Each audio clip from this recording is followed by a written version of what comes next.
As a reminder, we'll be going to dinner at Threadgill's after the show is over. The address is on the screen. Any atheist or atheist-friendly person is welcome to come down and have some good eats and food and drink and visit and chat. And eat. But if you're coming down to present the transcendental argument for the existence of God, then you're paying for everyone's dinner. You're not going to get to sit next to me. I've beaten that to death. I'm still willing to talk about it in email. I'm still willing to talk about anything in email, but you know, let me eat my dinner, please. I know. It's you know, it's got so bogged down on minutiae when it seems to me that there's just very, very easy, brief ways to take tag down. Careful. And say, but you know. Careful, Martin. I know. You and I might come to blows here in a minute. Yeah. We've got, is it Darius in Napa? Hi. Darius? Darius? Yeah, either way is fine. There are like 4 different ways of pronouncing my name. Darius. Yeah. Like Darius, the good The classic cool Roman guy from pronunciation. Napa, California. What do you got? How you doing? Hi. I'm just calling because I basically have always been an atheist, like ever since I was a little kid, ever since I can remember. So I don't really have any experience or any understanding of, you know, religions, like firsthand. And I was wondering, you know, like what are the emotional, like bases behind faith and things, and maybe are there like studies that talk about emotional reasons for believing in religion? I know you've already gone over several reasons in the show. I was just sort of curious if there was any like actual studies done about it. Well, Shermer wrote a book. Michael Shermer, editor of Skeptic magazine, wrote a book, How We Believe, where he tackled this very question, and he interviewed tons and tons of folks from a whole bunch of different religious traditions and discussed the reasons that they gave for why they believed. And so, yeah, it's been studied, and you know, by sociologists and on both sides of the fence. It's a really complicated issue, and you're probably not going to find studies. If I'm understanding what you're looking for, you're probably not going to find too many studies that specifically address it. And here's why. Most people would find it insulting to do some kind of, most people of certain religions would find it insulting to try and do some kind of scientific study to figure out what is the origin of this peculiar thing we call religion, because to them the origin is obvious. There is a God, and this is true and self-evident or evident by looking at trees or air or whatever. Arguments for trees. So you've got a number of different classifications here, and there are studies going on. There are people who've done studies on the efficacy of prayer.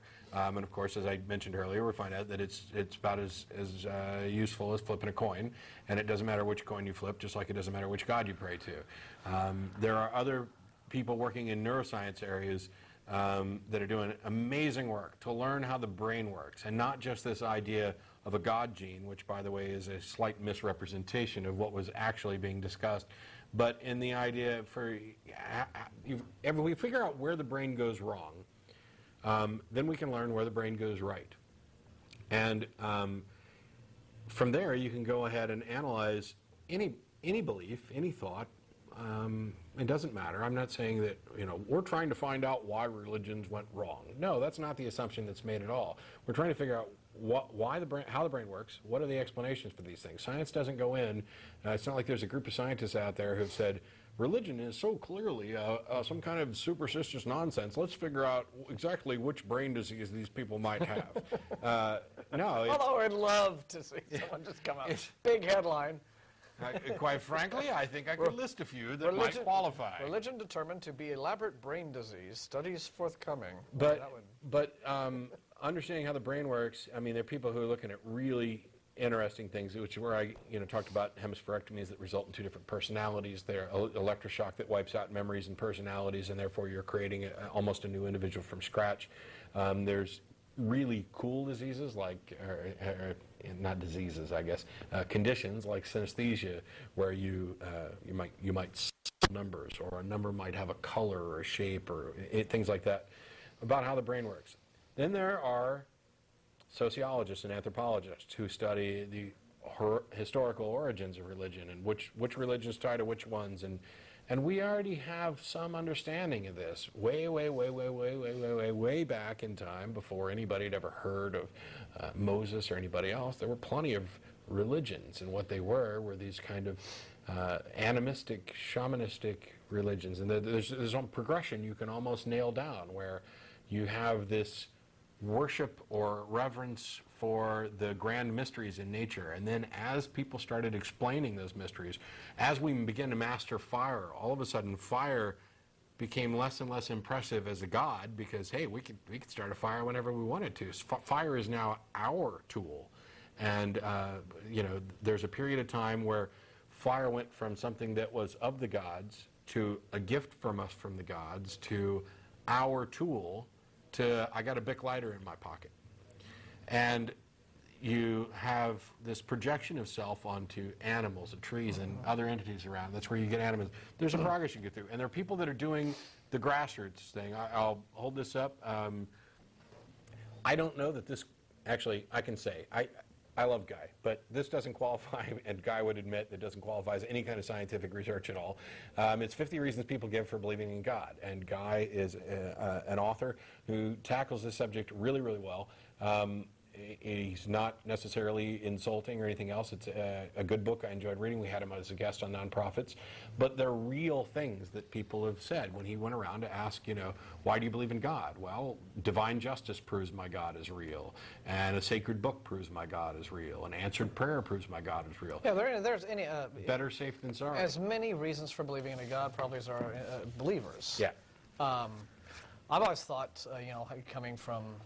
You know, having been a Christian up to my adolescence, I think that you can take all of these and you can sort of filter them down, perhaps to one or a handful of basic desires that religion fulfills, insecurities that religion helps you to manage, and moreover, it's just about being able to put a human face on the universe. The universe is big. It's really dark, it's full of space and vacuum, and we're a little speck of dust in it. And that's kind of rather existentially intimidating until you find a way to put a human face on the universe, and suddenly it's not so cold and impersonal and indifferent. And I think that's probably just a lot of it. Yeah. And you become more special, and when the world's got you down, there's somebody who's got your back no matter what. That's appealing. Now, all of this is speculation, conjecture, and some of it's based on obviously our bias that there aren't any true religions, or that there aren't any religions that represent truths in any kind of metaphysical sense. I don't think you're going to find a study that really does what you're looking for, because if there was, I was going to say we'd know about it, but that's not really the point. Yeah, there's not an answer to the question, why are people religious? Yeah, that's the thing. And if we ever found, like, I don't know, that the one religion answer, gene. Yeah. See, there have been a few studies recently. I'm feeling some books about the whole, like the God part of the brain, right, and trying to come up with genetic ideas for why it is that we're predisposed to belief. And there may be a little something in that. I haven't really studied it in depth enough to know.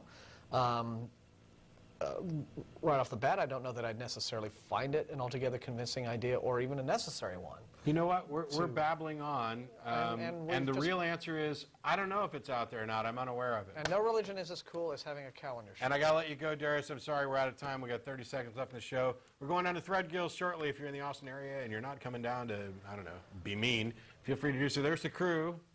Hey, crew. Ooh, There's the half screen. Yeah, they're not. Hey, we'll see you next week. Russell will be in here then, and I'll be off. Be safe. Say goodbye now.